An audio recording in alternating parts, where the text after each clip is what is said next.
Hello everyone. आशा करता हूँ कि आपकी परीक्षा की तैयारी बहुत अच्छा चल रहा होगा। जैसा कि हम सभी जानते हैं कि 2 से 4 दिनों में परीक्षा शुरू होने वाली है। तो अभी तक हमने हर चीज़ों को देखा, कैसे क्वेश्चंस आते हैं, कहाँ-कहाँ से क्वेश्चंस आते हैं, क्वेश्चन के मेथड क्या है। अब कुछ दिन बचे हैं तो मेरा प्रयास है कि कुछ वीडियोज़ लाऊँ जिसमें मैं आपको एक सकारात्मक अप्रोच दूँ। जहाँ पे आपको ये फ़ील ना हो कि मुझसे क्वेश्चन क्यों नहीं बन रहे हैं या मुझसे कहाँ गलती हो रही है। तो मैं कोशिश करूँगा कि इस वीडियो में या 1-2 वीडियो अगर और बनने की संभावना होगी, तो मैं उसमें ये डिस्कस करूँगा कि आप कैसे उन नकारात्मक चीज़ों को, कैसे आप जो गलतियाँ कर रहे हो, उससे आप दूर हो सकते हो और आपके जो गलत होने की जो संभावना है उसमें कमी आ सकती है। तो हम लोग इसमें देखेंगे कि कैसे क्वेश्चंस बनाते हैं और कैसे आप ईज़िली 100 प्लस स्कोर कर सकते हो। क्योंकि हमने अभी तक बहुत सी चीज़ें पढ़ी हैं, मैंने बहुत चीज़ों को बताया भी है और प्रैक्टिस सीरीज़ जो मैंने पिछले बार कराया था, उसमें ख़ास करके यही बताया था कि कैसे आप सॉल्व करेंगे। तो ये आखिरी कुछ वीडियो हैं जिसमें आपको मैं बताता हूँ कि कैसे आप रणनीति रखेंगे, कैसे प्रश्नों को समझेंगे, ठीक है?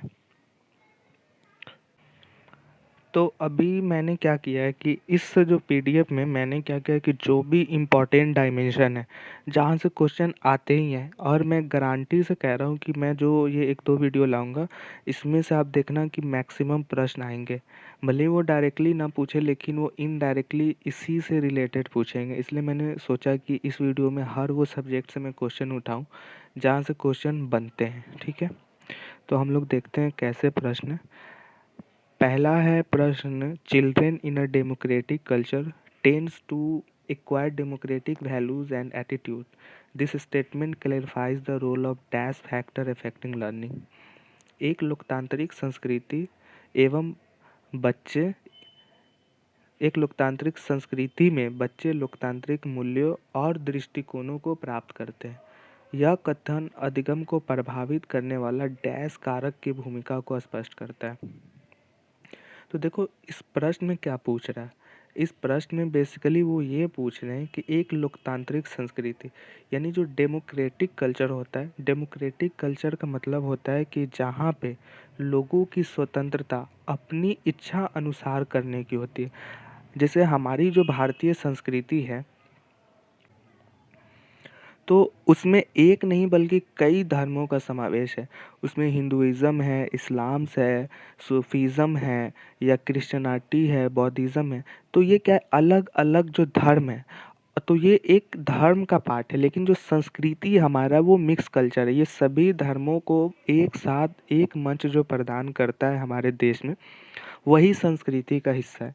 संस्कृति का जो बेसिक जो अर्थ होता है वो होता है इनर ब्यूटीज़, यानी जो आंतरिक जो सुंदरता है। आंतरिक सुंदरता का अर्थ है कि जो चीज़ें आपके आस-पास है, जो चीज़ों में आप सहज महसूस करते हो, जिन चीज़ों में आप आनंदित होते हो, तो वो कहीं न कहीं संस्कृति का पार्ट होता है। तो प्रश्न यही पूछ रहा है कि एक लोकतांत्रिक संस्कृति में बच्चे कैसे लोकतांत्रिक मूल्यों यानी वैल्यूज़ और अप्रोच को समझते हैं, ठीक? तो यहाँ पे प्रश्न ये पूछ रहा है, यानी वो पूछ रहा है कि लोकतांत्रिक संस्कृति में उनके दृष्टिकोण और मूल्यों को कैसे प्राप्त करते हैं। तो इसमें अधिगम यानी लर्निंग को प्रभावित करने वाले कौन कारक हो सकते हैं, उनकी क्या भूमिका है, ठीक है? तो प्रश्न को आपने समझा कि प्रश्न में क्या पूछ रहा है। लोकतांत्रिक संस्कृति में मूल्य और दृष्टिकोण को प्राप्त, यानी वैल्यूज़ एंड एटीट्यूड या अप्रोच भी आप कह सकते हो, उसके बारे में पूछ रहा है, ठीक है? तो पहला दिया हुआ है कि पर्यावरण। तो आप जानते हो कि पर्यावरण जो होता है वो हमारी आस-पास की चीज़ों को संदर्भित करता है। लेकिन इसमें क्या पूछ रहा है, लोकतांत्रिक संस्कृति की वैल्यूज़ एंड अप्रोच, ठीक? दूसरा है सांस्कृतिक। तो सांस्कृतिक आप देख रहे हो कि प्रश्न में क्या पूछ रहा है कि संस्कृति में बच्चे लोकतांत्रिक, यानी जो सांस्कृतिक का मतलब होता है कि जो संस्कृति हमें मिली है और उस संस्कृति को जिस प्रकार से हम देखते हैं, समझते हैं, महसूस करते हैं, वही सांस्कृतिक का पार्ट है। लेकिन हमें एक आइडिया मिल गया कि हमारा आंसर 2 हो सकता है, लेकिन ये कभी गलती मत करना कि डायरेक्ट 2 लगा देना। अगला ऑप्शन भी आपको पढ़ना है, ठीक है? कभी-कभी क्या होता है, ये सीटेट का एग्ज़ाम की एक ख़ासियत है कि वही आपको लगेगा कि सारी ऑप्शन सही है, तो इसलिए पहले सारे ऑप्शन पढ़ने और फिर आपको एक बेहतर उत्तर देना है, ठीक? तीसरा है भावनात्मक, यानी जो इमोशनल जो कारक है वो अधिगम को प्राप्त करता है, प्रभावित करता है। और चौथा है मनोवैज्ञानिक। तो देखो यहाँ पे हो सकता है कि 2 ऑप्शन में आपको कन्फ्यूज़न हो, एक सांस्कृतिक और एक भावनात्मक, क्योंकि कहीं न कहीं जो सांस्कृतिक मूल्य है वो कहीं न कहीं हमारे भावनाओं के नज़दीक है। लेकिन आपको पता है कि सांस्कृतिक कहीं न कहीं लचीलापन होता है, वहाँ पे बहुत से लोग समावित हो सकते हैं। लेकिन भावनात्मक जो जुड़ाव होता है वो हमें उससे जोड़ कर रखता है, ठीक है? लेकिन प्रश्न हमसे क्या पूछ रहा है कि लोकतांत्रिक संस्कृति में बच्चे लोकतांत्रिक मूल्यों और दृष्टिकोण को प्राप्त करते हैं। यह कथन अधिगम को प्रभावित करने वाले डैश कारक की भूमिका को स्पष्ट करता है। तो यहाँ पे प्रश्न साफ साफ कह रहा है कि उसका दृष्टिकोण जो है वो सांस्कृतिक कारक की भूमिका को स्पष्ट करता है कि कैसे वो अपनी लोकतांत्रिक दृष्टिकोण को, अपनी संस्कृति को आराम से व्यक्त कर सकता है, ठीक है?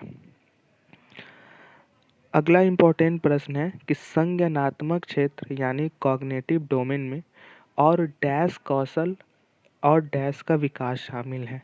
संज्ञानात्मक का आपको अर्थ पता है कि संज्ञान, यानी संज्ञान का मतलब क्या होता है कि संज्ञान मतलब जो आप जानते हो तो उसे कहते हैं संज्ञान। और आत्मक यानी जो आना, यानी जो संज्ञान में जो आता है चीज़ें, जो आपको जानने में जो आता है चीज़ें, ठीक है, तो उसे संज्ञानात्मक कहते हैं। बेसिक सा इसका अर्थ यही है। अब आप गूगल करोगे तो इसके लंबे चौड़े एक्सप्लेनेशन दिए होंगे, लेकिन बेसिक सा इसका जो अर्थ है वो संज्ञान आत्मक, यानी जो संज्ञान में आता है, जो चीज़ें हमारे मस्तिष्क में है या जो चीज़ें हम जानते हैं उसके बारे में पूछ रहा है। तो डैश कौशल यानी डैश स्किल एवं डैश का विकास शामिल है, यानी कौन सा स्किल है जो हमारे संज्ञान में आता है और कौन सा विकास है जो शामिल है। पहला है गायन कौशल और नृत्य, दूसरा है थ्योरी ड्राइंग, तीसरा है लेखन और चौथा है ज्ञान बौद्धिक। तो गायन कौशल नृत्य, तो ये एक संज्ञान क्षेत्र में नहीं आता है, ये आपको सीखना पड़ता है तब ये जाके आता है। संज्ञान में थ्योरी और ड्राइंग तो ये भी नहीं हो सकता। तीसरा है लेखन शैली, चौथा है ज्ञान और बौद्धिक। तो देखो ज्ञान और बौद्धिक आपको पता है कि अगर ज्ञान और बौद्धिक कौशल का विकास अगर हमारे क्षेत्र में होता है तो ये हमारे संज्ञानात्मक दृष्टिकोण को दर्शाता है, ठीक है? तो आपको बेसिक क्या करना है कि आपको वर्ड का गेम समझना है। सीटेट का बेसिक फार्मूला यही है कि जिसके वर्ड्स पे अच्छे पकड़ होंगे वो कहीं ना कहीं अन्य लड़कों से या लड़कियों से बहुत आगे जा सकते हैं। अगला प्रश्न देखते हैं। पीयर प्रेशर एक प्रकार का कारक है जो सीखने को प्रभावित करता है। पीयर प्रेशर का मतलब होता है प्रेशर ग्रुप, यानी वो पीयर का मतलब होता है दोस्त, ठीक है, यानी जिस दोस्त के समूह में आप रहते हो उसे पीयर ग्रुप्स भी कहते हैं। यहाँ पे दिया हुआ पीयर प्रेशर, यानी जो समूह में आप रहते हैं उसका प्रेशर, उसका जो दबाव है वो कैसे सीखने को प्रभावित करता है। तो आपका पता है कि अगर हमारे आस-पास कई लोग हैं या हमारे समूह में कई छात्र एक साथ तैयारी करते हैं, तो कहीं न कहीं हमारे मन में भी ये जागृति होती है कि हम भी कुछ सीखें, अन्यथा हम उससे पीछे रह सकते हैं। तो ये जो भावना है, ये कैसे उस पे दबाव डालता है और कैसे वो सीखने के लिए और अग्रसर होता है, तो ये इस प्रश्न की डिमांड है। ठीक है? तो पहला है भावनात्मक कारक। देखो भावनात्मक कारक का अर्थ है कि भावनाओं, यानी जो भावना को प्रेरित करे, भावना को जो प्रभावित करे। दूसरा है व्यक्तिगत कारक, तीसरा है सामाजिक कारक और चौथा है सांस्कृतिक कारक। तो देखो जो समूह का बात होता है ना, तो समूह में एक लोग नहीं होते बल्कि कई लोग होते हैं, ठीक है? समूह में एक नहीं बल्कि कई होते हैं। और ये पूछ रहा है कि पीयर प्रेशर यानी जो समूह का दबाव जो है वो कैसे प्रभाव। तो भावनात्मक कारक एक हो सकता है कि हाँ चलो कुछ समय आपने अपनी समूह की आ, सकारात्मकता या जो समूह की प्रगति है उससे आप प्रभावित होकर चीज़ें करते हो। लेकिन ये हमेशा आपके समक्ष नहीं रहता, ठीक है? भावना क्या है कि कुछ पल के लिए रहता है जिसमें आप या तो नेगेटिव अप्रोच अपनाते हो या पॉजिटिव अप्रोच अपनाते हो, ठीक है?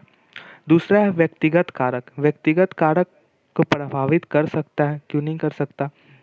लेकिन मैंने पहले ही कहा कि व्यक्तिगत कारक है वो आपको आपकी मनोभावना को थोड़ी देर के लिए प्रोत्साहित करेगी। लेकिन एक चीज़ आपको हमेशा याद रखना है सीटेट के फॉर्म में, सीटेट के जो क्वेश्चंस आप बनाएं तो उसमें आप सारे ऑप्शन को समझें और आपको जहाँ भी लगे कि जो उत्तर मुझे ज़्यादा सही लग रहा है तो आपको क्या करना है कि आपको सारे ऑप्शन पढ़ने हैं, ठीक है? और जो उसमें बेस्ट हो ना उसी पे जाना है। व्यक्तिगत एक कारक होगा, ठीक है? लेकिन सामाजिक कारक आपको पता है कि जो सामाजिक जो दबाव होता है उसमें एक नहीं होते बल्कि कई लोग होते हैं और ये कहीं न कहीं एक पीयर ग्रुप्स का काम करते हैं। पीयर ग्रुप्स में बेसिक सा दोस्त का एक समूह होता है जो आपके आस-पास के चाहने वाले। तो सामाजिक जो कारक है ये कहीं न कहीं किसी के भी मस्तिष्क पे वो दबाव उत्पन्न करता है जो उसके नैतिक मूल्यों का या तो हनन करता है या उसका विकास करता है। या तो उसके बौद्धिक क्षमता को बढ़ाता है या बौद्धिक क्षमता में कमी लाता है, ठीक है? सांस्कृतिक कारक तो हो नहीं सकता क्योंकि यहाँ पे पीयर प्रेशर की बात हुई तो संस्कृति का कहाँ से असर पड़ेगा?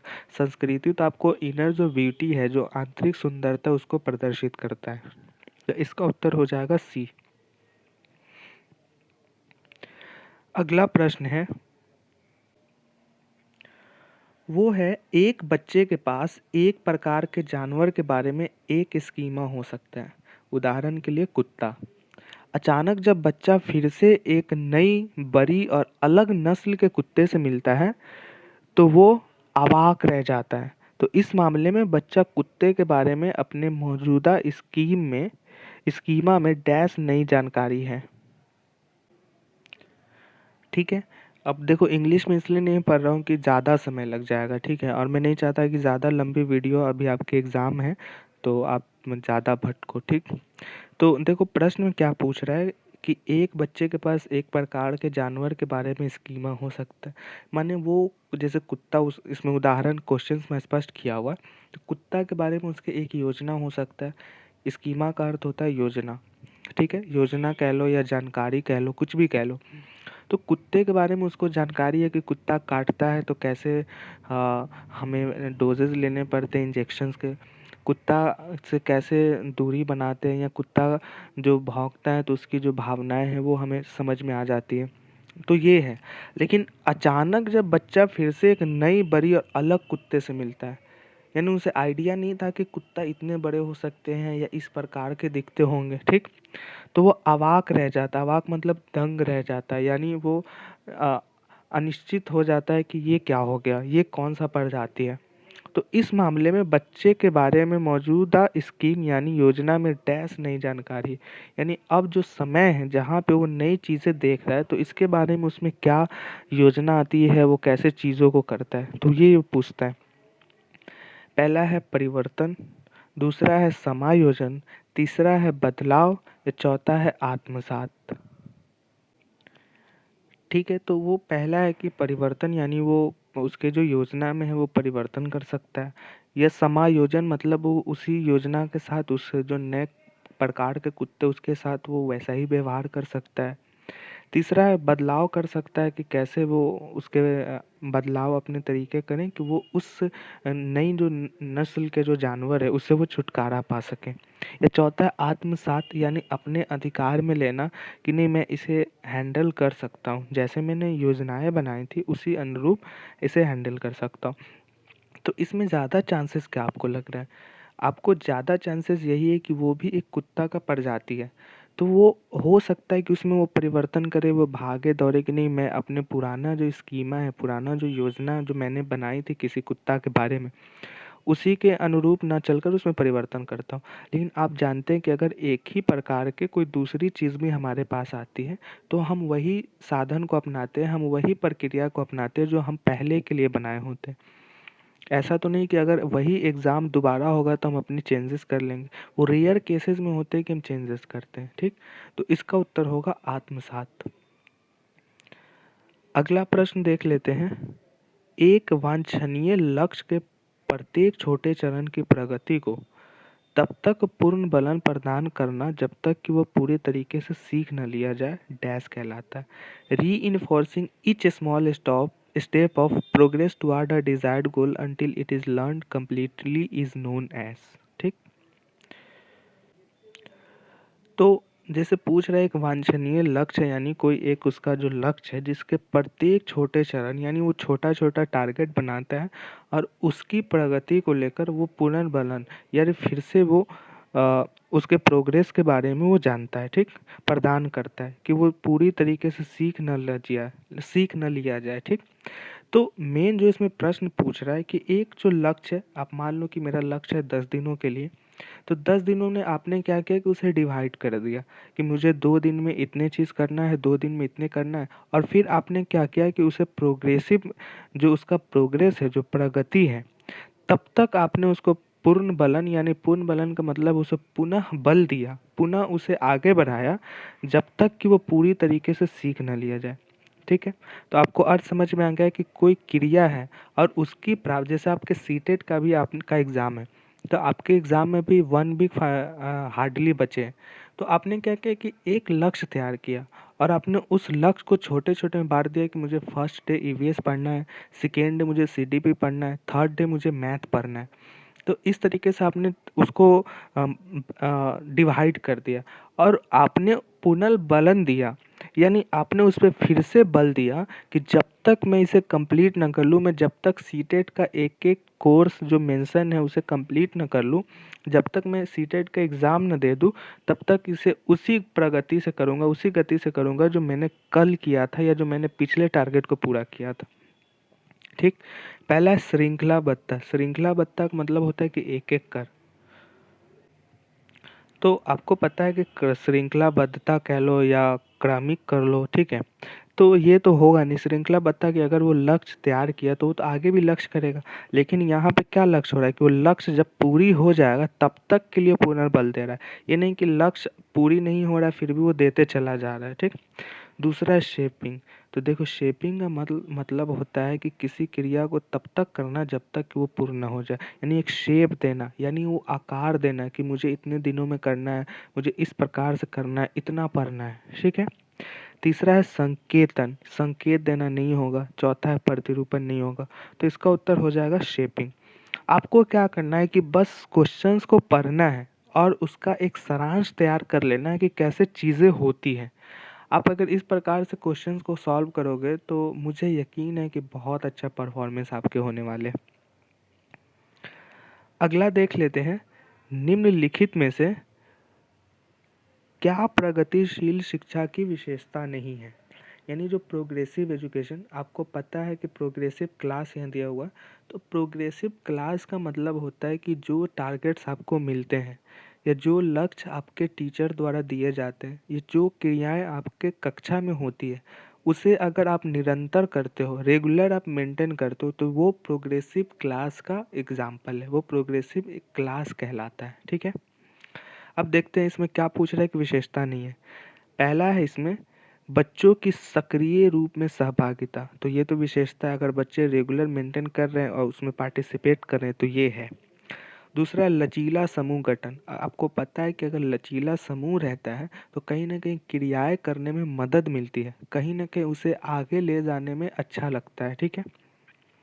तीसरा है गतिशील अध्यापक। तो ये भी है। चौथा है दंड और पुरस्कार का प्रयोग। तो आपने देखा दंड और अगर पुरस्कार अगर का प्रयोग करते हैं तो इससे क्या प्रगतिशील कक्षा की विशेषता? बिल्कुल नहीं। यहाँ पे मैं एक चीज़ और आपको मेंशन कर देता हूँ कि जहाँ भी आपके ऑप्शन में निगेटिव थॉट दिखे, जैसे दंड और पुरस्कार का प्रयोग, जैसे बच्चों को क्रियाएं नहीं करने देना, जैसे कठोर शिक्षात्मक प्रणाली, जैसे आप मान लो कि टीचर द्वारा डंडे का उपयोग, तो इस तरीके के जितने भी आपको कठोर शब्द दिखें, जितने भी, तो आपको बेसिकली क्या करना है कि उन्हें गलत मानकर चलना है। ठीक है। आप उसे मान के चलेंगे कि 99.9% ये चांसेस है कि वो ऑप्शन गलत है। ठीक है। तो आपको अगर कन्फ्यूज़न हो 2 ऑप्शन में, तो आप हमेशा नेगेटिव जो अप्रोच वाले क्वेश्चंस रहेंगे उसे आपको एलिमिनेट कर देना है, एकदम डायरेक्टली बिना सोचे समझे, कोई प्रॉब्लम नहीं है, ठीक है। अगला प्रश्न देखते हैं। राशि ने बच्चों की अवधारणाओं के प्रति समझ का आकलन करने के लिए, यानी अवधारणा मतलब कॉन्सेप्ट के प्रति, एक नई विधि का प्रयोग किया। उसने बच्चों से कहा कि वे एक उत्तर के लिए जितना संभव हो अधिक से अधिक प्रश्न बनाएं। शिक्षा अधिगम का यह उपागम, यानी यह उपागम क्या कहलाता है। तो देखो, राशि जो है उन्होंने कहा का, एक मान लो कि एक शिक्षक है, तो उन्होंने एक कॉन्सेप्चुअल समझ का आकलन, या आकलन कह लो या मूल्यांकन कह लो, एक नई विधि का प्रयोग किया है उन्होंने, ठीक है। और उसमें क्या किया कि उन्होंने हर बच्चे को एक टास्क दिया कि आपसे जितना हो आप अपने अकॉर्डिंग जितना प्रश्न 5, 10, 20 वो बनाओ, ठीक है। ये शिक्षण अधिगम का क्या उपागम है, यानी क्या विधि है। पहला है बाल केंद्रित, दूसरा है पाठ्य पुस्तक केंद्रित, तीसरा है उपदेशात्मक और चौथा है कंठस्थीकरण पर केंद्रित। देखो, बाल केंद्रित का जो अर्थ होता है वो होता है कि टीचर जो है वो स्टूडेंट को सेंटर में रखे। जैसे अगर उन्हें गणित पढ़ाना है कक्षा 5 के बच्चों को, तो वो क्या करें कि कक्षा 5 के बच्चों का जो सही मायनों में अप्रोच होता है, जो उनके पढ़ने की जो क्षमता होती है, उसके अकॉर्डिंग वो चीज़ें करें। ये नहीं कि अगर उन्हें ज्योमेट्री आ रहा है तो अब वहीं पे 5वीं में ज्योमेट्री पढ़ाने लगे, बल्कि उन्हें इस बात का ध्यान रखना है कि बच्चे क्या वो 5वीं क्लास में उन्हें कौन-सा मैथ पढ़ने के लिए उसमें ऐड ज़रूरी है, जोड़-घटाव ज़रूरत है, तो वो क्या करेंगे कि वो उसके अकॉर्डिंग चीज़ें करेंगे। तो ये बाल केंद्रित शिक्षा है। दूसरा है पाठ्य पुस्तक केंद्रित। पाठ्य पुस्तक का मतलब होता है कि जो सिलेबस में मेंशन है, अगर सिलेबस में मेंशन है कि ईवीएस में पर्यावरण अध्ययन की विशेषता पढ़ना, तो वो उसको रख के पढ़ना। उपदेशात्मक का मतलब होता है कि उपदेश देना, ठीक है। उपदेशात्मक माने अपने उपदेश अनुसार बच्चों को शिक्षित करना।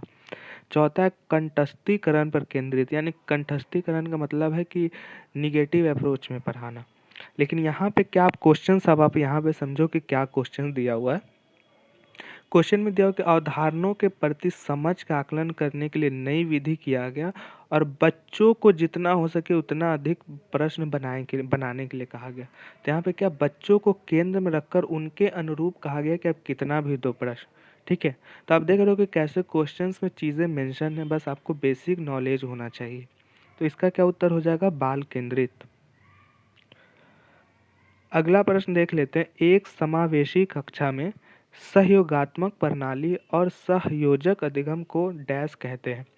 अब यहाँ पे समझो 3 वर्ड है, एक है समावेशी कक्षा, एक है सहयोगात्मक प्रणाली और एक है सहयोजक अधिगम। तो समावेशी कक्षा, अब देखो समावेशी यानी सम का मतलब हो क्या क्या जानते हो कि सभी, वेशी मतलब उस आ, अब देखो इसको अगर संधि विच्छेद करोगे, सम प्लस आवेशी यानी सभी को आवेशित, सभी को शामिल करना। तो सभी को शामिल करने वाले कक्षा में सहयोगात्मक प्रणाली यानी सहयोग आत्मक यानी सहयोग आने वाला प्रणाली, और दूसरा है सहयोजक अधिगम यानी सहयोजन यानी सहयोजना बनाना शिक्षण के लिए कि कैसे पढ़ाना है, किस प्रकार से बच्चों को समझाना है, ठीक है।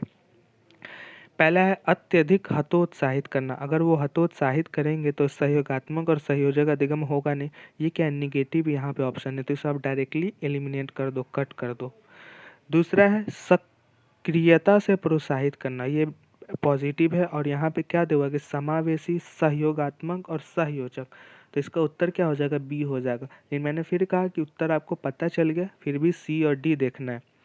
तीसरा है रूढ़िबद्ध धारणाओं का निर्माण करती है। रूढ़िबद्ध फिर क्या निगेटिव आ गया, रूढ़िबद्ध, तो इसको भी एलिमिनेट कर देंगे। अधिगम प्रतिफलों को सभी के लिए कम करती है, अगर सीखना सभी के लिए कम करती है तो फिर सीखने का मायने क्या रह जाएगा, तो ये भी एक निगेटिव ऑप्शन है, तो इसका उत्तर क्या हो जाएगा, दूसरा। अगला प्रश्न देख लो आप। अध्यापक ने अपनी कक्षा में सुविधा वंचित वर्ग से आने वाले बच्चों के लिए क्या करना चाहिए। सुविधा वंचित वर्ग, अब यहाँ पे क्वेश्चन में क्या पूछ रहा है, कक्षा में सुविधा वंचित वर्ग यानी क्लास में जो सुविधाओं से वंचित है, जैसे उनके पास बुक नहीं है, उनके पास कलम नहीं है, उनके पास कुछ करने के लिए, प्रयोग करने के लिए चीज़ें उपलब्ध नहीं हैं या उनके पास आर्थिक उपलब्धता नहीं है जिससे वो पढ़ाई अच्छे से कर सकें। ठीक। तो पहला क्या, उसके लिए क्या करना चाहिए, बच्चों के लिए क्या करेंगे आप एक टीचर होके। ठीक है। पहला है विद्यालय से बाहर अतिरिक्त मदद के लिए कहना चाहिए। देखो, विद्यालय से बाहर जो है ये क्या होता है, लास्ट ऑप्शन होता है कि अगर हम सक्षम नहीं हैं या हमारे कॉलेज के या स्कूल के स्टाफ सक्षम नहीं है तो हम क्या करते हैं कि अतिरिक्त मदद लेते हैं। तो ये क्या निगेटिव अप्रोच नहीं है, लेकिन यहाँ पे अतिरिक्त मदद तो हमारा लास्ट ऑप्शन होता है, तो इसे आप एक स्टार मार के चलो कि इसको हम उत्तर में ला सकते हैं। ठीक है, लेकिन अभी उत्तर नहीं देना है। दूसरा है विद्यार्थियों के लिए विशेष अनुभाग बनाने चाहिए। अगर यहाँ पे क्या पूछ रहा है कि अध्यापक के लिए और यहाँ पे विशेष अनुभाग, तो विशेष अनुभाग किसका होता है, ये गवर्नमेंट या जो शिक्षा विभाग है वो करेगा ना, लेकिन ये आपसे पूछ रहा है, अध्यापक से पूछ रहा है, तो ये ऑप्शन गलत है, ये निगेटिव अप्रोच यहाँ पे शो कर रहा है। तीसरा है योग्यता आधारित समूह बनाने चाहिए।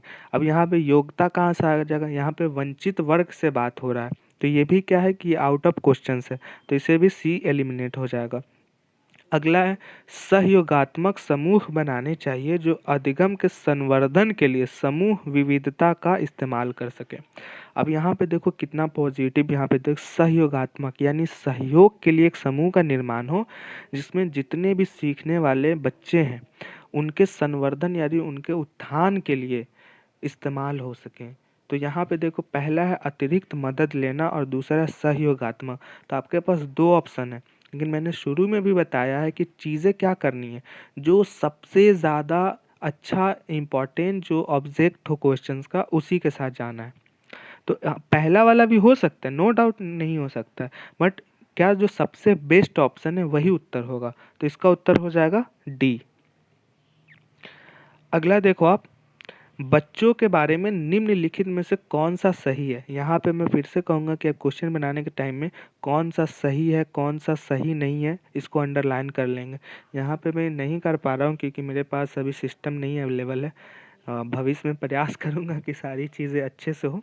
तो अभी आप अपने मोबाइल में या अपने कॉपी में कौन सा सही है इसको अंडरलाइन कर लेना, और अब आप आगे समझो। पहला दिया हुआ है कि बच्चे वैज्ञानिक शोधकर्ता बनने के लिए पैदा होते हैं। अब शोधकर्ता बनने के लिए तो कहीं ना कहीं निगेटिव अप्रोच इसमें शो कर रहा है कि होने चाहिए। क्या कोई ज़रूरत है कि वैज्ञानिक शोधकर्ता ही बने? कोई ज़रूरत नहीं। वो क्रिकेटर बन सकते हैं, वो एथलीट बन सकते हैं, वो शिक्षक बन सकते हैं, इंजीनियर बन सकते हैं। तो ये पहला निगेटिव अप्रोच है, तो ये एलिमिनेट हो जाएगा। अब आपके पास दो तरीका है, आपने क्या क्या आपको पता चल गया कि पहला नहीं होगा तो आप डायरेक्ट भी आंसर यहाँ खोज सकते हो। जैसे ए में तीसरा चौथा, तो ये हो सकता है। बी में क्या है, पहला दूसरा, तो ये भी हो सकता है। सॉरी, क्या है क्वेश्चन, बच्चों के बारे में निम्नलिखित कथनों में कौन सा सही। एक से पहले हम लोग सारे क्वेश्चंस पढ़ लेते हैं। बच्चे पर्यावरण के सक्रिय अन्वेषक हैं, बिल्कुल है। पर्यावरण के प्रति उन्हें जागरूक करना चाहिए, और वो रहते भी जैसे उनके द्वारा पेड़ लगाना, उनके पानी डालना। ठीक है। बच्चे वयस्क यानी यंग एज की तरह सोचते हैं, सिर्फ उनसे कम, यानी वो सोचते हैं लेकिन कम, तो ये भी सही है, यानी दूसरा तीसरा सही है। चौथा है बच्चे सामाजिक अंतःक्रिया द्वारा अपने परिवेश से अर्थ सृजित करने के लिए पैदा होते हैं। तो ये भी बात सही कि बच्चे जो है अपने आसपास के द्वारा अपने परिवेश से कहीं ना कहीं सृजित करने के लिए पैदा होते हैं, यानी सृजित मतलब होता है सीखना। अब देखो कोई ज़रूरत तो नहीं कि अंतःक्रिया के द्वारा अपने परिवेश से सीखें, तो यहाँ पे ये ऑप्शन थोड़ा मुझे डाउट लग रहा है, बट अभी हमारे पास क्या, मुझे पता है कि दूसरा और तीसरा ऑप्शन सही है। ठीक है। तो पहले हम क्या करेंगे कि ऑप्शन में देखेंगे कि दूसरा तीसरा किस किस में सही है, क्योंकि अभी हमें पहला दूसरा का अच्छे से अभी समझ में नहीं आ रहा है कि इसका क्या गलत होगा या सही होगा, लेकिन हमें एक चीज़ के बारे में इन्फॉर्मेशन है कि हमारा दूसरा और तीसरा ऑप्शन सही है। तो पहले देखते हैं कि दूसरा तीसरा कौन कौन सही है। तो देखो पहला में है कि तीसरा चौथा सही है, तो ये तो होगा नहीं। दूसरा में है पहला दूसरा सही है, तो ये भी नहीं होगा। तीसरा में पहला दूसरा चौथा, तो ये भी अभी नहीं मान सकते, पहला तीसरा चौथा। तो अब देखो हमें लग रहा है कि दूसरा तीसरा सही है, लेकिन दूसरा तीसरा इसमें कहीं शो नहीं हो रहा है। ठीक।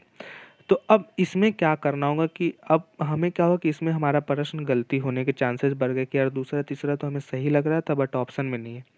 तो अब हम क्या करेंगे कि चीज़ों को एक बार और रिकॉल करेंगे कि क्या हमने जो बनाया वो सही था या नहीं था।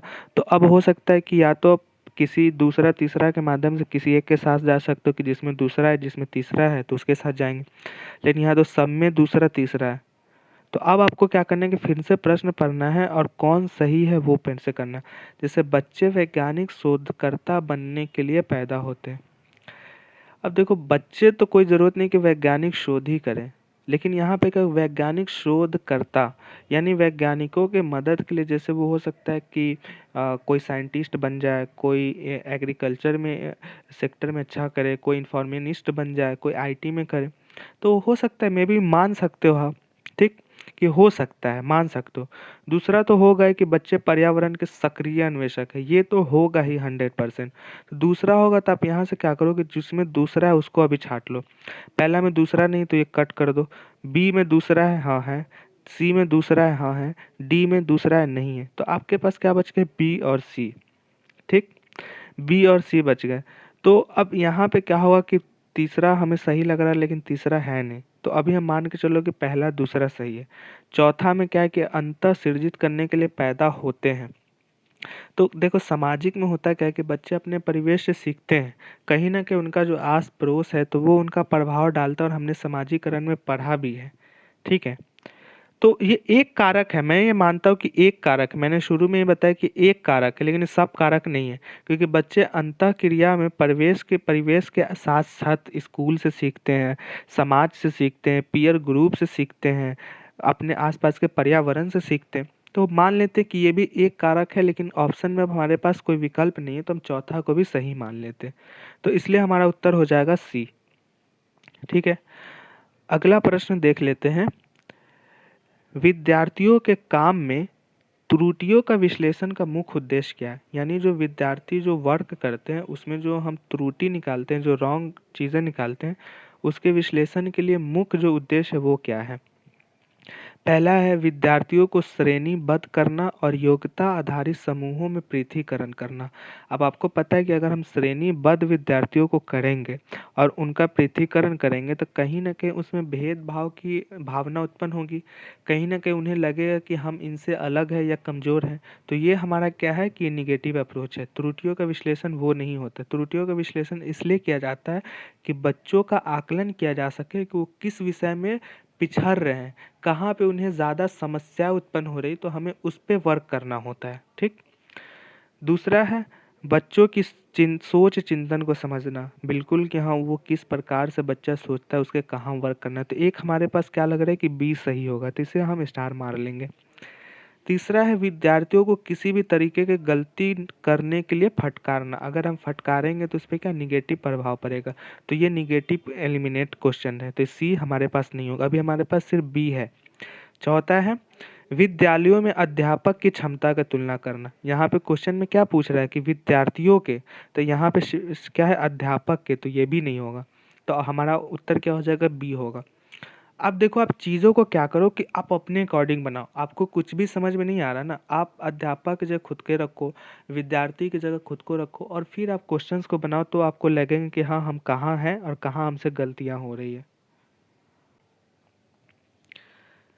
अगला है अधिगम किसके द्वारा प्रभावित होता है? अधिगम मनोवैज्ञानिक कारकों द्वारा होता है, सामाजिक सांस्कृतिक कारकों से होता है, विद्यालय से संबंधित होता है, या अध्यापक से संबंधित होता है। तो आपको पता है कि अधिगम जो है वो सामाजिक से भी होता है, विद्यालय विद्यालय से भी होता है, अध्यापक से भी होता है, मनोवैज्ञानिक यानी जो मन का जो वैज्ञानिकता है, यानी मन से जो हम सोचते विचार करते हैं। देखते हैं ऑप्शन क्या क्या है। पहला है कि ऑप्शन ए तो नहीं, तो दूसरा तीसरा चौथा हमें पता ही है।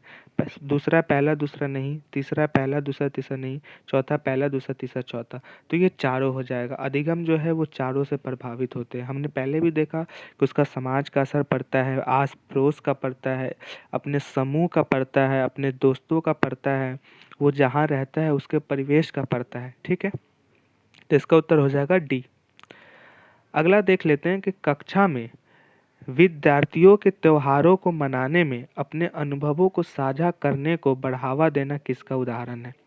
यानी विद्यार्थियों जैसे त्योहारों को मनाने में, जैसे ईद है, जैसे दीपावली है, जैसे छठ है, जैसे कल क्रिसमस हुआ, तो इसके जो अनुभव को साझा करने से क्या मिलता है? अब पहला तो है कि उन्हें पता चलता है कि हम किस प्रकार से एंजॉय करते थे, किस प्रकार से अपने दोस्तों के साथ इसका मनोरंजन करते थे या इनकी भावनाओं को समझते थे। या अगर हमारा बकरीद है या किसी का दीपावली है या किसी का छठ है, किसी का क्रिसमस, तो कैसे हम एक दूसरे की संस्कृतियों को समझते थे। ठीक। तो पहला ऑप्शन है व्यवहारवाद, यानी व्यवहारवाद को समझते हैं कि नहीं उसका किस प्रकार से व्यवहार था, तो ये तो होगा नहीं, क्योंकि हम व्यवहार के लिए किसी के त्योहारों को अपने अनुभव का साझा करते नहीं कि हमारा व्यवहार ऐसा था, ये तो है नहीं। दूसरा है प्रत्यक्ष प्रदर्शन, यानी प्रदर्शन करना कि कैसे हमारा त्योहार होता था, बिल्कुल नहीं। तीसरा है सामाजिक संरचनावाद। हाँ, सामाजिक संरचनावाद हो सकता है, क्योंकि जो त्योहार है वो कहीं ना कहीं हम तो किसी समाज में मनाते हैं और उस समय हम ये अनुभव साझा करते हैं कि कैसे हमने इसको एंजॉय किया, कैसे हमने ईद के साथ अपने मुस्लिम मित्रों के साथ या दीपावली में हमने हिंदू मित्रों के साथ चीज़ें की।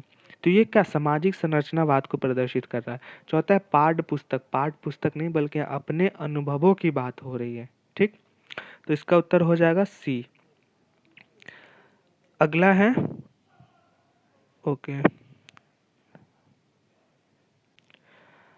अगला है बच्चों के लिए ईवीएस कक्षा में अधिकतम क्या होना चाहिए, यानी इन्वायरमेंटल स्टडीज के कक्षा में बच्चों के लिए सबसे ज़्यादा क्या होना चाहिए। पहला है बाल विवाद, वाद विवाद का प्रावधान। अगर वाद विवाद का प्रावधान होगा तो क्या वो ईवीएस के कक्षा में होगा। वाद विवाद तो जहाँ कंपटीशन होता है वहाँ पे लोग अपनी भावनाओं को प्रदर्शित करते हैं। दूसरा है अनुभवात्मक सीखना। देखो, अनुभवात्मक सीखना कहाँ होता है, जहाँ आप समाज में रहते हो वहाँ चीज़ें आप सीखते हो, अपने परिवेश से सीखते हो, उसका अनुभव लेकर आप जब किशोरावस्था में प्रवेश करते हो तो वहाँ पे वो चीज़ें आप प्रदर्शित करते हो। तीसरा है कहानियाँ। चौथा है तथ्य और सूचनाएँ। देखो, कहानियों को शामिल करने से ईवीएस में और इवन एनसीईआरटी के किताब में ये लिखा भी हुआ है कि कहानियों को शामिल करने से बच्चों में जिज्ञासा उत्पन्न होती है और वो कहीं न कहीं किसी इन्वायरमेंटलिस्ट के संदर्भों को समझते हैं और उसके प्रति आकर्षित होते हैं। ठीक है? तो कहानियाँ शामिल करना सबसे ज़्यादा, ये एक सिंपल सा लाइन है जो एनसीईआरटी में भी लिखा हुआ है। ओह सॉरी, इसमें कई सारे ऑप्शन है। ठीक है, तो पहला है वाद विवाद का प्रावधान देखो, तथ्य और सूचना तो होगा नहीं, क्योंकि ईवीएस में तथ्य और सूचना की क्या आवश्यकता है। तथ्य और सूचना कहाँ पे ज़रूरत होता है, जहाँ पे आपको कोई चीज़ें समझनी होती है, जहाँ तार्किकता का बोध कराना होता है। तो डी तो ऑप्शन होगा नहीं बॉस। तो डी नहीं होगा तो चौथा होगा नहीं। हमारे पास सी होगा कहानियाँ, और सी पहला में है नहीं, तो अब हमारे पास 2 और 3 बच गए। ठीक है, तो वाद विवाद का प्रावधान अगर हो सकता है कि ईवीएस कक्षा में वाद विवाद, जैसे पर्यावरण का क्या प्रभाव पड़ता है, पर्यावरण के दुष्परिणाम क्या है, पर्यावरण से कैसे मानव क्षति हो रहा है। तो ये हो सकता है कि आप एक कंपटीशन रखो और कोई एक पर्यावरण के सकारात्मक अप्रोच को बता रहा है और कोई कैसे आर्थिक दोहन से या संसाधनों के दोहन से पर्यावरण को हानि पहुंच रहा है, तो उसके बारे में वो चर्चा करता है। तो हो सकता है। तीसरा है कि अनुभवों को साझा करके वो कहीं न कहीं बता सकता है कि कैसे पर्यावरण को हम संरक्षित कर सकते हैं, कैसे इसके जो नुकसान है इसके व्यापक कटाई वगैरह से, तो ये सब हम समझा सकते हैं। तो इसलिए इसका उत्तर तीनों हो जाएगा, ए, बी, सी। अगला है, नहीं, नहीं, सॉरी, ए, बी, सी यार, वाद विवाद तो होना नहीं चाहिए इसमें। Sorry, sorry. देखो, पहला नहीं होगा यार, पहला नहीं होगा, सी तो होगा इसमें पक्का। पहला नहीं होगा, सी होगा, तो हमारे पास 2 या 4 हैं। मेरे विचार से इसका उत्तर ना 2 होना चाहिए, बी और सी, नहीं तो डी भी हो सकता है इसका उत्तर। ठीक है, अगला है प्रश्न, सॉरी, नहीं, नहीं, नहीं, नहीं, मुझसे कुछ गलत हो रहा है, एक सेकेंड। नहीं, 14 का सी ठीक है यार, मुझसे ये ऑप्शन क्वेश्चन का इधर उधर होने में थोड़ा समझ में नहीं आया था। ठीक है, सी सही है इसका उत्तर। अगला देखते हैं 15। प्राथमिक कक्षाओं का पर्यावरण अध्ययन वह विषय क्षेत्र है जिसमें एकीकरण है। ठीक है, यानी ये प्राइमरी स्कूल के प्राइमरी जो क्लासेज है उसके बारे में प्रश्न है। तो पहला है कि विज्ञान एवं पर्यावरण शिक्षा के संप्रत्ययों एवं मुद्दों का सामाजिक विज्ञान के संप्रत्ययों एवं मुद्दों का, विज्ञान और सामाजिक विज्ञान के संप्रत्ययों एवं मुद्दों का, विज्ञान, सामाजिक विज्ञान और पर्यावरणीय शिक्षा के संप्रत्ययों एवं मुद्दों का। तो देखो, ये भी जो लाइन है ये सीधे एनसीईआरटी का लाइन है। एनसीईआरटी में साफ साफ लिखा हुआ है कि प्राथमिक कक्षाओं का पर्यावरण अध्ययन विशेष विज्ञान के साथ, सामाजिक विज्ञान के साथ और पर्यावरण शिक्षा के साथ संप्रत्यय एवं मुद्दा है। ठीक है, तो ये मैंने एनसीईआरटी से क्वेश्चन उठाया था। आप एनसीईआरटी पढ़े होंगे तो इसका उत्तर सही होना चाहिए। अगला देखते हैं। ईवीएस का सीखना आधारित यानी डैश है, सरल से जटिल के सिद्धांत पर, जटिल से सरल के सिद्धांत पर, वैश्विक से स्थानीय से और अमूर्त से मूर्त। तो आपको पता है कि ईवीएस जो है वो अमूर्त से मूर्त की ओर है, जहाँ पे आप कुछ जानते नहीं बल्कि आपको चीज़ें सिखाई जाती है। इसलिए 2 से 5वीं क्लास में ईवीएस को शामिल किया गया था। तो इसका उत्तर हो जाएगा डी। अगला देखते हैं, निम्न में से कौन सा शिक्षार्थियों को संक्षेपण के शिक्षण में सर्वाधिक उपयुक्त है। संक्षेपक का मतलब होता है कि उसे विस्तृत चर्चा करना। अगर कोई टॉपिक दिया हुआ है कि पर्यावरण अध्ययन का दुष्प्रभाव कैसे पड़ता है पृथ्वी पर, तो आप कैसे उसका संक्षेपण करते हो। ये संक्षेप, आई थिंक संक्षेप मतलब होता है समरी शायद। हाँ, समरी यानी कैसे उसे शॉर्ट टर्म में बताते हो। जैसे किसी विषय वस्तु का होता है कि कैसे अब किसी विषय वस्तु को पढ़ाने से पहले उसका एक सारांश देते हो, एक संक्षेप में बताते हो कि चीज़ें क्या क्या इसमें पढ़ी जाएगी विषय वस्तु का। सॉरी, यही होगा संक्षेप का अर्थ। पहला है, इस कहानी का शीर्षक क्या होगा। दूसरा है, इस कहानी का कोई अंत सोचिए। तीसरा है, लेखक ने कुत्ते का पात्र को किस प्रकार चित्रित किया है। या चौथा है, दी गई तस्वीर के आधार पर अनुमान लगाए। तो आपको पता है कि संक्षेप में बताने का मतलब है कि वो बताते हैं कि क्या क्या हमें इसमें पढ़ना है, कौन कौन सी चीज़ें करनी। तो इसका शीर्षक क्या होगा, वो होगा पहला का उत्तर हो जाएगा ए। अगला देखते हैं 18। कविता पढ़ने के उपरांत निम्नलिखित में कौन सा प्रश्न शिक्षार्थियों द्वारा अनुमान लगाने को सर्वाधिक रूप से शामिल करना है। यानी अगर वो कविता पढ़ते हैं तो क्या होता है, तो आपको पता है कि कविता वो पढ़ते हैं तो उसमें ज़्यादातर होता है कि क्या रोचकता होगी कविता में, क्या कविता के कवि द्वारा शीर्षक होगा, क्या वो उसका अंत करेंगे। ठीक है, तो पहला है, क्या कवि द्वारा कविता को दिया गया शीर्षक संगत है। दूसरा है, कविता में से बिंब का चयन कीजिए और उसे एक वाक्य में प्रयुक्त कीजिए। तो ये तो होगा नहीं। तीसरा है, आपके कविता के बारे में सबसे ज़्यादा क्या पसंद आया उसके बारे में संक्षिप्त टिप्पणी लिखिए। या चौथा है, कविता के अनुसार छोटे लड़के को जंगल कैसा दिखाई देता है। तो देखो, पहला होगा कि कविता जो है वो शीर्षक क्या संगत है कि नहीं, कि क्या अगर कोई कविता है कि पानी का झरना, तो क्या वो पानी का झरना को पूरे कविता में उसने संबोधित किया है कि नहीं। ठीक है, तो ये होगा, तो पहला का उत्तर हो जाएगा ए। अगला प्रश्न है, निम्न में से कौन सा लेखन अभ्यास शिक्षक द्वारा आधार प्रदान करने का एक अच्छा उदाहरण है। यानी इसमें क्या पूछ रहा है, लेखन अभ्यास के बारे में पूछ रहा है। ठीक है, लेखन अभ्यास आपको पता है जो लिखने के लिए अभ्यास कराया जाता है। पहला है, शिक्षार्थियों को उनके वाक्य या विचार का प्रारंभ करने के लिए शुरुआती वाक्य उपलब्ध कराना। दूसरा है, एक बार जब शिक्षार्थी लेखन कार्य समाप्त कर ले तब मानदंड निर्देशों के आधार पर ग्रेड देना और उसे साझा करना। नहीं, अगर हम ये देंगे मानदंड निर्देश के आधार पर ग्रेड तो कहीं ना कहीं उसमें निगेटिव अप्रोच जाएगा, तो ये निगेटिव ऑप्शन है, तो ये गलत हो जाएगा यहाँ पे। ठीक। सी है, शिक्षार्थियों के साथ विषयों की एक सूची साझा करना और अपनी पसंद के विषय पर उन्हें लिखने के लिए कहना। ये हो सकता है तीसरा। तो अभी हमारे पास क्या है, ए और सी है। अगला है, शिक्षार्थियों को एक अनुच्छेद पढ़ने और मुख्य पात्र के बारे में अपनी राय लिखने के लिए कहना। तो ये नहीं होगा। तो पहला क्या है कि क्वेश्चन क्या है हमारे पास, ए और सी है। क्वेश्चन क्या है कि निम्न में से कौन सा लेखन अभ्यास शिक्षक द्वारा आधार प्रदान करने का अच्छा उदाहरण है। आधार प्रदान, यहाँ पे क्या पूछ रहा है कि लेखन अभ्यास में आधार प्रदान, यानी वो आधार प्रदान करना जिससे बच्चे कोई चीज़ को आसानी से लिख सके और उनके जो निष्कर्ष है उस पर वो पहुँच सके। ठीक है। तो पहला जो हमारे पास ए और सी में है वो पहला है कि उनके वाक्य या विचार का प्रारंभ करने के लिए शुरुआती वाक्य। तो आधार का मतलब ही होता है कि उन्हें वो रास्ता बताना कि क्या वो चीज़ें लिख रहे हैं और किस प्रकार से वो क्रियाएं कर रहे हैं। और दूसरा है कि विषय के पर उन्हें लिखने के लिए कहना, सूची साझा करना। तो ये हो गया क्या, ये बाल केंद्रित शिक्षा को प्रोत्साहन देना हुआ या बच्चों को प्रोत्साहित। लेकिन प्रश्न में साफ साफ लिखा हुआ है कि आधार प्रदान करने के लिए, तो इसलिए इसका उत्तर हो जाएगा ए। अगला है, एक रणनीति के रूप में आप बहुभाषिकता से क्या समझते हैं। बहुभाषिकता का मतलब है कि एक से ज़्यादा भाषाओं का प्रयोग।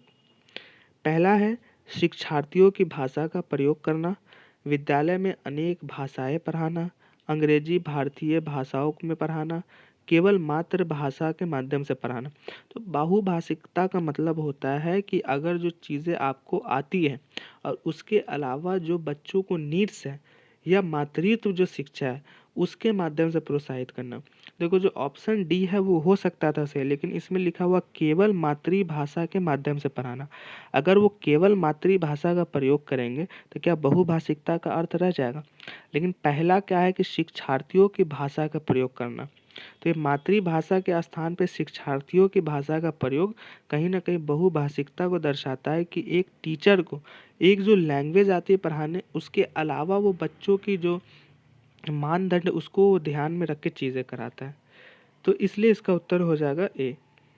अब आप सोच रहे होंगे कि बी क्यों नहीं होगा। तो बी इसलिए नहीं होगा कि अगर आप अनेक भाषाएं पढ़ाते हैं लेकिन क्या बच्चों को उस भाषा के बारे में ज्ञान है या उस भाषा में उनकी रुचि है, ये भी तो कहीं ना कहीं मायने रखता है, इसलिए बी नहीं होगा। ठीक। अगला प्रश्न है, काल के भेदों को सीखने पर आधारित पाठ का आकलन करने के लिए निम्न में से कौन सा सर्वाधिक उपयुक्त आकलन प्रश्न है। यानी कान जो टाइप्स ऑफ टेंस जो है उसको सीखने के लिए पाठ का आकलन करने के लिए कौन सा सर्वाधिक है ये पूछ रहा है। ठीक। पहला है कि क्रिया क्या होती है और उसके उदाहरण। दूसरा है दी गई नियमावली का प्रयोग करते हुए कार्य पत्रक पर कार्य किए और कही और सही काल भेद लिखिए। पाठ्य पुस्तक लीजिए और भूतकाल भविष्य काल की परिभाषाओं को रेखांकित कीजिए। या चौथा है समान वर्तमान काल के रिक्त स्थान की पूर्ति कीजिए। वह कल बहुत तेज डैश भाग है। ठीक। तो काल भेद का जो है वो बेसिक होता है कि उसे सिखाने के लिए उसे तो पहले उसका स्ट्रक्चर बताते हैं, उसके बाद उसे उदाहरणों के माध्यम से समझाते हैं। ठीक है। लेकिन पहला ऑप्शन में अगर वो क्रिया क्या होती है उसके उदाहरण क्या है, उदाहरण क्या, उदाहरण कीजिए, पहला भी ऑप्शन हो सकता है, बिल्कुल हो सकता है। ठीक है। नहीं, चौथा आप देखो दूसरा तीसरा नहीं होगा। चौथा है कि समान वर्तमान काल के रिक्त स्थानों की पूर्ति कीजिए। वो कल बहुत तेज है, यानी वो वहाँ पे काल के भेदों को सीखने के लिए वहाँ पे उसके चीज़ों को करने के लिए वो कह रहा है। तो देखो इसका उत्तर हो जाएगा पहला कि क्रिया क्या होती है या उसका उदाहरण दीजिए। ठीक है। अगला है, शिक्षार्थियों द्वारा जिस तरह से सीखने का कार्य किया जाता है उनके विभिन्न उदाहरणों का एकत्रीकरण कीजिए और उनका रिकॉर्ड रखना। तो आपको पता है विभिन्न उदाहरणों उन्होंने क्या क्या चीज़ें की, तो कहीं ना कहीं पोर्टफोलियो का आकलन होता है। और हमने पोर्टफोलियो में इसे समझा भी था कि पोर्टफोलियो क्या होता है। बेसिक बता देता हूँ कि पोर्टफोलियो वो चीज़ है जिसमें बच्चों की जो क्रियाएं की जाती है, जो वो उनके द्वारा कृत्य जो किए जाते हैं उनका एक बुक हो, एक डाटा है। ठीक है। जिसमें वो सारी चीज़ें रखी जाती है कि ये कहाँ पे फंस रहा है, किस प्रकार से इसका एक्टिविटीज़ है, क्या क्या क्रियाएं वो कक्षा में करता है। तो ये पोर्टफोलियो का बेसिक सा अर्थ है। ठीक। तो इसका उत्तर हो जाएगा सी। अगला देखते हैं, हिंदी शिक्षा के एक समान विशेषता है प्रामाणिक पाठ्य सामग्री का प्रयोग करना। निम्न में कौन सा प्रामाणिक पाठ्य सामग्री के उद्देश्य को सबसे कम पूरा करता है। पहला है स्व नियमों को नियम वाली, स्थानीय रेस्तरां का भोजन मेन्यू, स्वास्थ्य एवं स्वच्छता को बढ़ावा देने हेतु मीडिया का प्रयोग, या प्रकाशित पुस्तक की प्रतिक्रिया के रूप में लेखक व लिखा गया पत्र। तो इसका उत्तर हो जाएगा ए। अगला है, निम्न में कौन सा कथन गणित में मानचित्रण के बारे में सही नहीं है। फिर यहाँ पे आप ध्यान देंगे कि क्वेश्चन में पूछ रहा है सही नहीं है और क्या पूछ रहा है, मानचित्रण के बारे में। ठीक। पहला है मानचित्रण उच्च गणित में कई विषयों का आधार मूलाधार बनाता है। दूसरा है मानचित्र द्विक स्थान संबंधी सोच को मजबूत करता है। तीसरा है मानचित्र समानुपातिक सोच को बढ़ावा देता है। या मानचित्र में केवल आसपास के मानचित्र का आरेख शामिल होता है। तो आपको पता है कि मानचित्रण में वही चीजें होती है जो किसी क्वेश्चंस में डिक्टेट होता है। गणित में अगर वो पूछेंगे कि त्रिज्या का मान क्या है, वो पूछेंगे कि आ, माध्यक निकालिए, तो वो आपको उसमें लिखे रहेंगे कि कितना किसका अंक है। तो ये क्या होता है कि केवल उसी को प्रदर्शित करना है जो प्रश्न की डिमांड होती है, जो प्रश्न की प्रकृति होती है। ठीक है, तो इसका उत्तर हो जाएगा डी। अगला है निम्न में से कौन सा संख्याओं का प्रकार और उपयोगिता नहीं है। ठीक, पहला है गणन संख्या, दूसरा है क्रम सूचक संख्या, तीसरा है सौंदर्य परक और चौथा है अंकित। तो यहाँ पे क्या पूछ रहा है, संख्या, संख्या के बारे में पूछ रहा है। तो संख्या के तो गणन होगा, अगर संख्या होगा तो आप गणना करेंगे कि 1 × 2 क्या होता है, या 1 1 2 3 4 क्या होता है। क्रम सूचक यानी 1 के बाद क्या होगा, तो 1 के बाद 2, 2 के बाद 3। लेकिन सौंदर्य परक तो कहीं ना कहीं सौंदर्यता की परख की बात कर रहा है, सौंदर्यता को डिक्टेट कर रहा है। तो ये संख्या के प्रकार का उपयोगिता नहीं है। तो इसलिए इसका उत्तर हो जाएगा सी, अंकित संख्या, यानी उसे पता है कि कितना मार्क्स अंकित है। अगला प्रश्न है, लंबाई का मापन पढ़ाते समय एक अध्यापिका छात्रों को अपनी मेज की लंबाई पैमाने से नापने के बजाय बिलाद यानी हाथी और पेपर क्लिप से नापने को कहती है। इस क्रियाकलाप को कराने का अति उपयुक्त क्या है।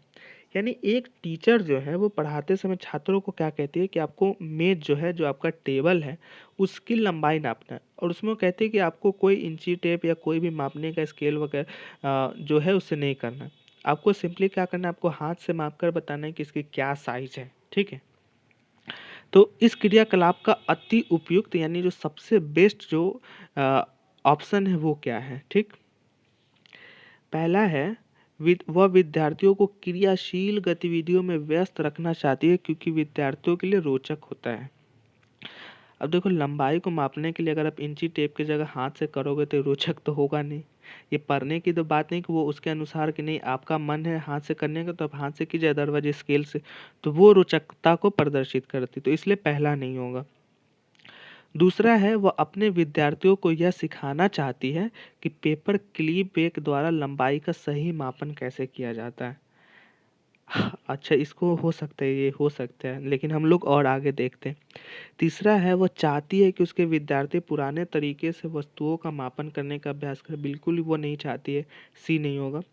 तीसरा चाहती है कि वह चाहती है कि विद्यार्थी मापन के लिए मानक इकाइयों की आवश्यकता को समझे।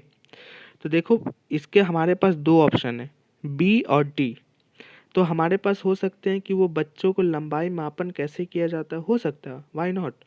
बट चौथा है कि मानक इकाइयों की आवश्यकता को समझें कि कैसे मापन होता है और कैसे आप अति प्रकट अ, आप कैसे विभिन्न क्षणों में, विभिन्न चीज़ों में आप कैसे अपने आप को प्रदर्शित कर सकते हो। अगर आपके पास कोई चीज़ें नहीं उपलब्ध है तो कैसे आप मानक को माप सकते हो। ठीक है, अगर हमारे पास समझ लो कि किसी समय स्केल नहीं, किसी के समय इंची टेप नहीं, तो फिर भी हमें मापना है। तो वो वही समझा रहे हैं कि देखो कैसे ज़रूरत है, कैसे मानक इकाइयों की आवश्यकता है मापने के लिए। तो इसका जो सबसे बेस्ट उत्तर यहाँ पे पूछ रहे हैं, अगर वो बेस्ट नहीं पूछती तो हम बी ऑप्शन के साथ जाते कि उसे वो सिखाना चाहती है। लेकिन आप पूछ रहे हैं कि अति उपयुक्त क्या है, तो अति उपयुक्त यही है कि उसकी आवश्यकताओं को समझे कि मापने में मेज की लंबाई को कैसे हाथ और पेपर क्लिप से नापते हैं। ठीक, तो इसलिए इसका उत्तर हो जाएगा डी।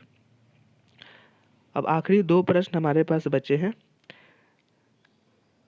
ये है, एक प्राथमिक विद्यालय की गणित की अध्यापिका ने अपने छात्रों को रूलर यानी पैमाना निकालने के लिए कहा क्योंकि वह लंबाई के मापन का विषय पढ़ाने जा रही है। छात्रों को भांति हो गई कि वे राजा या रानी कैसे निकाल सकते हैं। इस प्रकार के शब्द श्रुति सम भिन्नार्थक समनाम शब्द कहलाते हैं। कक्षा में अध्यापिका इस प्रकार की चुनौती को कैसे संदर्भित करती है, संबोधित करती है। अब देखो, यहाँ पे क्या है कि एक जो टीचर है वो प्राइमरी स्कूल के एक टीचर है, वो लंबाई की मापन के कैसे लेंथ को नापते हैं, क्या क्या इसके यूनिट होते हैं, वो पढ़ाना चाहती है। ठीक, तो इसके लिए वो बच्चों के क्या है कि वो सिखाना चाहती है कि उसे किस प्रकार से सिखाया जाए, कैसे उसे अलग प्रकार से सिखाया जाए। तो इसमें वो चुनौती का सामना कर रही है और वो कैसे उन चुनौतियों को समाधान करेगी। आप कैसे एक टीचर के माध्यम से अगर कोई चीज़ें पढ़ा रहे हो, कोई विषय वस्तु, तो उसको कैसे आप क्रियान्वित करते हो, कैसे उसे संबोधित करते हो, ठीक। तो पहला है कि अंग्रेजी भाषा की अध्यापिका को इस प्रकार के शब्दों के अर्थों को अंग्रेजी की कक्षा में पढ़ाने के लिए कहना। तो अंग्रेजी की तो बात ही नहीं हो रही, तो पहला गलत हो जाएगा। दूसरा है, जब भी बच्चे पढ़ाते समय इस प्रकार के शब्द आते हैं, तब अध्यापिका को बच्चे का ध्यान गणित के संदर्भ में प्रयुक्त इनके विशिष्ट अर्थ की ओर आकर्षित करना चाहिए। ठीक है, तो ये हो सकता है, लेकिन और देख लेते हैं तीसरा। अध्यापिका को इस प्रकार के शब्दों की एक सूची उनके अर्थों के साथ बनानी चाहिए और छात्रों को उसको स्मरण करने के लिए कहना चाहिए।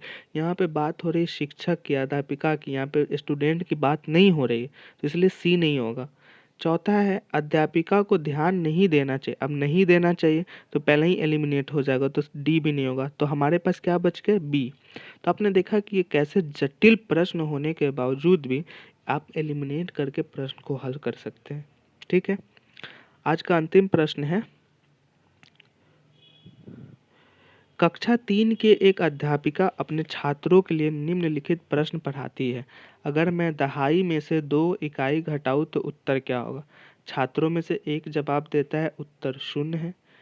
ठीक है, अब क्या है प्रश्न वो देखिए कि निम्न में से कौन सा कथन उपयुक्त संदर्भ में सही है। फिर यहाँ पे आपको अंडरलाइन कर लेना है।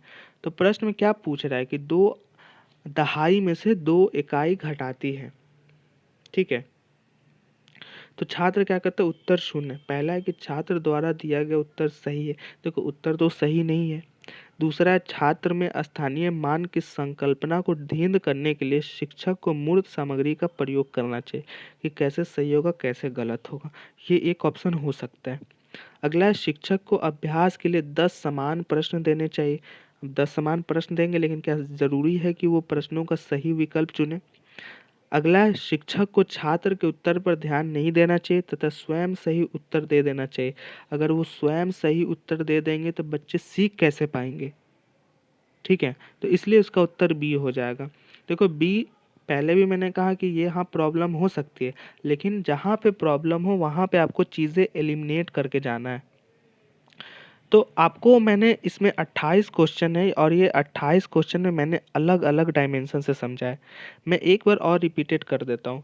अगर आपको कोई प्रश्न में कहीं भी प्रॉब्लम है, अगर खासकर पेडागोगी सेक्शन में, तो आप एक चीज़ हमेशा याद रखें कि आप उस उम्र के बच्चों को अपने आसपास में देखें या अपने आप को अनुभव करें कि मैं शैशवावस्था में कैसा था, मैं बाल्यावस्था में कैसा था, मैं किशोरावस्था में कैसा हूँ। तो इस प्रकार से अगर आप अपने आप को उदाहरण देकर भी वहाँ पे प्रश्नों को हल करते हैं, तब भी मैं कहता हूँ कि 99% वो प्रश्न सही होंगे, क्योंकि आप उस पड़ाव से गुजर चुके हैं। आपको पता है कि वो क्या लक्षण होते हैं, क्या विशेषताएं होती है, क्या विशिष्ट नकारात्मकता सकारात्मकता होती है। आपको पता है कि दोस्तों का समूह का क्या प्रभाव पड़ता है, पड़ोसी का क्या पड़ता है, समाज का क्या पड़ता है। लेकिन आप इन्हीं थ्योरी को पढ़ने के लिए बहुत सारे लेक्चर्स देख लेते हो, बहुत सारे बुक पढ़ते हो।